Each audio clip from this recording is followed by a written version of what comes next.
পরিযায়ী শ্রমিকদের উপর নির্যাতনের প্রতিবাদে কাশ্মীরের পেহেলগামে সন্ত্রাসী হামলার প্রতিবাদে ও 26,000 চাকরি বাতিল, দুর্নীতি ও বঞ্চনার প্রতিবাদে প্রতিবাদ সভা। এই সভায় প্রধান বক্তা Pirzada Naushad Siddiqui, chairman Indian secular front ভাঙড় বিধায়ক বিধানসভা।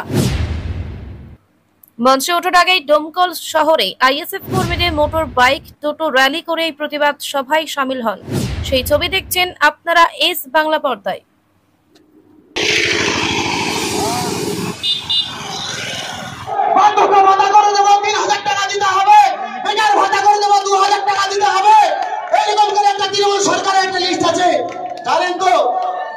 কিছুদিন আগে আমার গ্রামে একটা ছেলেকে দেখলাম।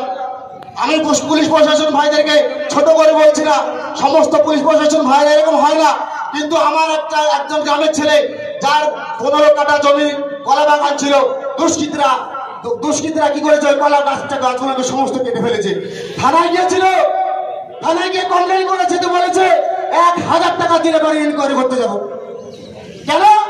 কিচ্ছু করার নেই, পুলিশ প্রশাসন ভাইয়ের কিছু করার নেই। কেন? এত বড় একটা ডোমকলের মতো এরিয়া, এই ডোমকলের মতো এরিয়াতে যদি তাদেরকে র্যাকি করতে যেতে হয়, যদি তাদেরকে গাড়িটা নিয়ে যেতে হয়, হারানপুর অঞ্চলে তেল খরচ যেটা হবে সেটা হবে 14 লিটার, আর আপনার আমার পুলিশ ভাইদেরকে দেওয়া হয় 6 লিটার। তার জন্য এই জন্য পুলিশ ভাইদের এই অবস্থা।